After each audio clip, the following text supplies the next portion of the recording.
Welcome to Aisle Talk, where we bring you the best recipes and culinary tips straight from the family fare kitchen. I'm your host, Chef Britt, and I'm thrilled to be your guide on this delicious journey. I am with Melissa Stockwell, and I am so excited to get to know your story and hear about everything a little bit more. So welcome, Melissa. Thank you. Happy to be here. If you could just tell us a little bit about yourself to kind of get started. My name is Melissa Stockwell. I am a veteran. I was a wounded veteran. I lost my left leg above the knee while serving in Iraq in 2004. So 20 plus years ago now, which seems kind of crazy. But after losing a leg, turned to a life of sports. In the past 20 years, I've become a 4-time Paralympian, once in the sport of swimming, 3 times in the sport of triathlon, was able to get a bronze medal at the Rio 2016 Paralympic Games, and am now kind of turning to marathons, running Boston in a few weeks here, the Boston Marathon. But I'm really also just our family, Spartan Nash, part of the family there. Been fortunate to have the support of our family brands for the last couple years, just both on and off the race course, and just love being an ambassador and just being part of a company that, gives back and just supports others as well. So happy to be with you today. Yeah, that's amazing. What kind of motivated you to first pursue sports? I wanted to prove to myself that losing a leg wasn't going to stop me from really doing anything. So it was kind of this, all right, let's see if I can still be an athlete. And once I realized I could still get out there, be on a course, cross the finish line, it was this idea of let's see how far we can take it. And I'm sure you faced a lot of challenges along the way. Yeah, I feel like, but we all go through our own challenges, right? I mean, sure, they're relative. Mine might be different than yours because I'm missing a leg in the sports or whatever. But we all have challenges that we face, and it's just a matter of trying to, tackle them head on and do the best we can. Definitely. So with being an ambassador, that's amazing, and we love that with our family. So what drew you into this partnership originally? So I spoke for a group out in Utah in Park City years ago, and was able to kind of meet some of the the owners of the grocery stores and work with the Spartan Nash brand.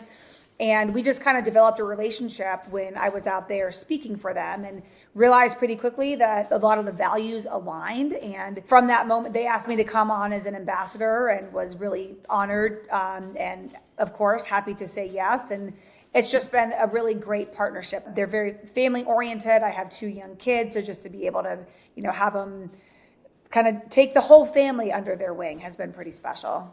That's amazing. Especially working for Spartan Nash. I have 3 and we're just all a big family. So I love that. We do care so much about health and wellness. And I think too, that's where you fit in. I'm sure that was really important to you with first starting with Spartan Nash, was their vision of health and wellness. Absolutely. And just really the health and wellness aspect, and also giving back to the community as well. And a lot of that is focused on that health and wellness. I have a nonprofit in Chicago called Dare to Try. We get athletes with disabilities into the sport of triathlon, and they have supported, my organizations. You get their cereal boxes, and on the back, it explains different organizations that they are supported and are a part of in the community. So it's just a great all-around fit. I love that. So in the Paralympic sport, explain a little bit how that came about, what sports involved in, and a little bit more into that.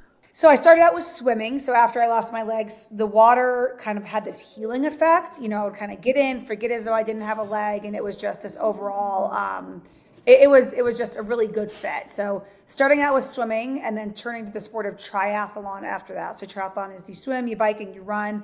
And it was really just the challenge of all 3 sports, being out there, different prosthetic legs I had to wear. It was different than just swimming. And I just kind of fell in love with it pretty early on. Is it hard to find a leg that does that all for you? So I had different prosthetic legs. So I don't swim with a leg, and then there you can bike with a prosthetic leg, and then I run with a prosthetic leg. So It's very much part of the puzzle in triathlon as an amputee, is trying to get these prosthetic legs that fit right and that are most efficient to get on and to get off. So it's kind of this whole, it adds a whole other dynamic to it. Yeah.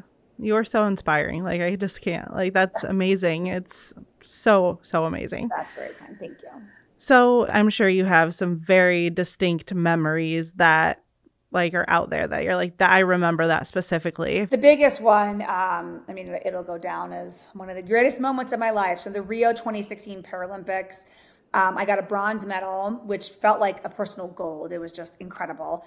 My teammates got gold and silver. So it was a USA sweep. I had family there. I had friends there, looking up into the stands and just seeing everyone that had supported me to get there. The date was September 11th, which kind of added a whole nother meaning. So USA sweep, we saw, 3 American flags go up as we heard the national anthem. And, my husband was there. My dad was there. It was just a moment that will probably go down as one of the greatest moments. You're giving me chills. Telling that story. I still get chills when I talk about it and think about it. It was really incredible. So that was moment, number one. Right up there is in the Paris Paralympics last year. My kids were old enough to be able to go and remember it. So just hearing the go mommy go from the course and just being able to have them there and experience that, that's another incredibly special moment as well. So there's been so many. Athletics has brought me so many places, so many incredible moments. I just feel so lucky to have it in my life. And the kids being there, I couldn't imagine. Yeah, so cool. I'm sure there's people out there too that have, this has happened to, and they've thought about doing something like this. And what would you tell them? To do it. It's easier said than done. It's hard. Whether you acquire a disability or another obstacle that comes your way and you're like, oh, there's no way I can do this now because I had to go through this. Like, we don't give ourselves enough credit on the things that we are capable of doing. Yeah. So to never tell yourself no, or to never tell yourself, oh, I can't do that until you go and you try it. Like, give yourself enough credit to actually get out there and to try something. And sometimes it's finding a team of people. I wouldn't be here if it weren't for the people and organizations that helped me get here. And that includes our family and Spartan. Like, that includes everyone that kind of helps support me along the way. So to, surround yourself with people that are that team, that want you to get better, want to, like your goals are their goals. And because I think together we can always do more. But it's just also that belief in yourself and just like getting out there and just going for it. And maybe it doesn't work, but along the way you find something else about yourself and then there's a new goal. So it's just kind of constantly like telling yourself you can. Yeah. I love that. So how does nutrition really play a role in your life and in all your sports? Nutrition is definitely a key aspect. Like being an elite athlete, there's so many things that go into it. It's the training, it's putting in the work, it's it's something like sleep and nutrition. It's all becomes part of this puzzle piece. Mm-hmm. So nutrition is key. I have learned we all work differently, and I know about myself. I'm never going to live a life where I don't have my sugar or don't have my desserts because I need that just to keep going and to be happy. So I think it's a lot of the nutrition is, as an elite athlete is each person is different. It's done in moderation, but you find what works for you. But it definitely is a big part of that puzzle piece. So are there specific products or healthy habits or something you would say that are in your everyday routine? There are. I've learned after a big workout, I do need to get that protein, those macronutrients that I do know that I need before a workout, after a workout, or if I'm going to have a big run tomorrow, I know that tonight I probably need to fuel a little bit better. So that is part of the mindset, definitely. Any specific products that you would say you couldn't live without? Finest Reserve products I'm a big fan of. There's mustard dipping sauce that, again, I never would have probably gotten off the shelf, but the champagne mustard. It is so good. Yeah. The dip, pretzels, oh my gosh. That is something that I typically wouldn't have, but now I've tried it. I'm like, I need more of this. Yeah. But also things. Trail mix is huge. It's some of the best trail mix, the cheese, the pasta. It's really just the everyday products that I use, and the ones that are also simple, for kids' meals. The pastas that you just throw, in a pot, and it's just very family friendly, which is very much appreciated. I haven't come across a product that I don't like. The Finest Reserves line of seasonings has blown my mind. I love them. So my 5-year-old, she would live off of grilled chicken and white rice every single day. So you know what? She loves those things. So I went to give them to her. So I've just been trying to add some new seasonings on there to kind of incorporate new flavors because I'm like, hey, I'm not going to tell her she can't eat grilled chicken and white rice. So that's fine. Exactly. But let's throw in some other flavors there. exactly. Yeah. What are your guys' like home go-to recipes? We do a lot of like tacos, so pull apart chicken. There is, I believe, I should look at my spice cabinet. I think is it called everything but the bagel seasoning? Yeah. Is that what it's called? I mean, that goes on absolutely everything. I will just slice an avocado apart, put that seasoning on it, and then just eat it. Definitely. We're a big Blackstone family as well. So anything you can cook on the grill or the Blackstone is kind of a go-to for us. That makes all five of us happy. And when Yeah, you're trying to like to do find all five something, and to do it everybody, quick. yeah, then Yeah, that everybody will actually like because there's, this one doesn't like this or this one doesn't like that. So right. it's easy to Oh, find the things. pizzas. Oh my gosh, there was a pizza. I believe the Finest Reserve. It was a pizza. I can't remember the name of The it, but hot you honey took it out one. and you put honey on it. Yeah. Ooh, that was a So win. good. That was Yeah. great. You have a lot going on. Like, how do you balance it all? We all have a lot going on, and life is busy, which sometimes can seem very overwhelming. But I think when you think about it, we're also very fortunate to live these busy lives, right? Like we Yeah. get to get out there. We have a family. We have a job that we like. It's a busy life, but it's a good life. So I think balancing it is. We all have a certain number of hours in the day, and we find what we have to do in those hours to make us tick, to make us happy. I couldn't do it by myself. My husband's, he's a huge part of it. The team of people we have around me, the family and friends that help with the kids or with pickup, or if I'm on a run, everyone kind of works together to make it happen. So when it comes to that busy life, I know that I would not be able to live without calendars. Like my Oh my phone gosh. calendar is Uh-huh. life. Each kid has a color. Me and my husband have a color. We have a work calendar. It all syncs together and it Yep. helps us keep everything on track. I don't think I could like go a day without checking my calendar probably 5 to 10 times. Agreed. And it's sometimes where something goes in the calendar and there's something already there. And then I'm like, to my husband, I'm like, but I put that there first. It's like whoever can get to the calendar first, like that's what goes. Yeah. And how do you stay motivated? Like, do you just go outside for runs? And like, what's your motivation when it comes to that?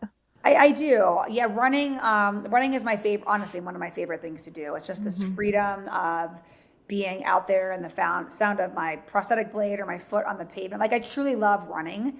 But I think being motivated is wanting to be the best version of myself, really, and wanting my kids to see that, wanting my kids to, see me be active, have these big goals. And it's my hope that, they see that and they want to do that their own someday. I truly enjoy life. I mean, I'm very easily motivated. There's a tree blowing in the wind. Like, look how pretty it is. Like it sounds silly, but like I'm very motivated by all sorts of things. So that's helpful. Are the kids into sports and stuff yet? What ages? They are 7 and 10. My 10-year-old is my boy, and he is very into hockey. Hockey is life. The season just ended, so now it's like suddenly we have all this time. My daughter is, I would say, more. We tried hockey, but she's more probably cheerleading and dance, kind of going down that route. Okay. I have 5'11" and almost 13, and I think sports and gymnastics and Boy Scouts and all, it just runs the household. But I love that they're so interested in those things for sure.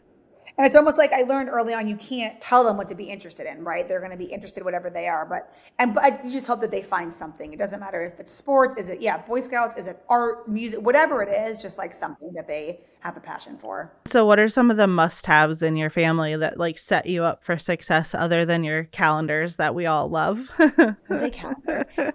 A big thing is, I think, as a parent, is flexibility. You have to be flexible with kids. Like you have to have that adaptability, right? You have to have that flexibility. If they wake up and they're sick, well, it kind of derails the whole day, but that's life. So just trying to kind of roll with it. That's been a big learning process for me, especially with like a military background. I'm very like, okay, this, but so really that flexibility, I think you have to have that to have those successful days, because it's going to happen. In the evenings, the goal is to come home and to, be a family, or if we have friends over, but just to find some sort of enjoyment. If it is outside, is it on the trampoline? Are we going to go on a bike ride? Like find the things that we all like to do and to do them together. Definitely. We've started all the kids now Yahtzee tournaments, and like one or two games of Yahtzee is great, but then until one of the kids like, no, whoever reaches 5 games first, and I'm like, that's a lot of Yahtzee. And that's really funny. That's really really funny. It's fun. Yeah, Like, I mean, I love it, and it gets us all together and stuff. But like exactly. on hour two, I'm like, Oh, okay, I think I'm over Yahtzee. Like, yes. let's go do something else. And now that it's beautiful, like, I mean, going outside playing basketball and all that, it's like that's Yeah. the joy that like makes me, and like this excites me. You see their faces light up for Yes, sure. for sure. So looking into the future, what are some of your next goals? I mean, really personal and on the athletic side. So athletics, I'm running the Boston Marathon. I ran it in 2022. Ended up doing pretty well. I was able to get a Guinness World Record for a female above the knee amputee in a marathon. So I'm trying to beat that Congratulations. goal. Thank you. It was Yeah. it's funny, the things like that. Like I actually got the actual like Guinness World Record certificate, and my son was just like out of anything that I think that is like more exciting to him than like a medal that I don't know, but it was like seeing my son like so excited about that really motivated me. So I'm running it again this year. The goal is to beat that time. Hmm. And then so I really love running. And so I'm going to kind of see how far I can go with that. I'm sure I'll do a few triathlons this year. It's just after the Paralympics last year, you're kind of able to have this like year and a half to kind of try other things before you decide if you want to go for the next game. So I'm kind of in that time frame right now. And then personally, it's, I do a lot of motivational speaking. So continuing to do that, trying to be the best, continue to be the best mom I can be. Working with the organization Dare to Try. My husband and I have a prosthetic business here in Colorado Springs. So it's busy trying to keep up with all that. I recently started substitute teaching, which has been That's pretty fun and just different. Mm-hmm. So yeah, just trying to, I think, keep up with everything and just to be grateful for it all, because I think we should be. How would people learn your story? I mean, I know there's the internet and things like that. Is there any other like resources that they can like read or anything that to follow you? So I do have a book. The book is called The Okay. Power of Choice. So and it's on Amazon or anywhere books are sold. So that obviously that tells my story. There is a TED Talk that I did that's online. You can just kind of search TED Talk and my name, and it's just a brief like 12-minute version of my story. And then there is, there's always Instagram. Stockwell01 is Instagram, and I do share, the ups and downs of the fun and hard parts of being a parent and traveling and everything that goes along with that. That's awesome. Do the kids like hate to see you go though when you're traveling? They do, and it's Yeah. like, oh, that mom guilt is so real. I'm sure it's like, I think all I feel parents that. that it's, and I think they guilt you in, and then as soon as you're gone, my husband's like, they're fine, but it's like before you leave, it's like they pile it on. Oh yeah. Make you feel extra bad. Yes. Thank gosh in this world now we have the FaceTime and all that, so it makes it a little bit easier for It does. sure. It does. And just know that you're doing amazing things and they're looking up to you and you're setting that example for them. So I that's appreciate amazing. that. Yeah. Thank you. I like to kind of at the end of every podcast kind of do like 3 rapid fire questions to kind of just learn a little bit more about you. All right. So you'll just answer with quickest thing that comes to mind. Okay. Guilty food pleasure. Chocolate. Anything chocolate. Chocolate chip cookies.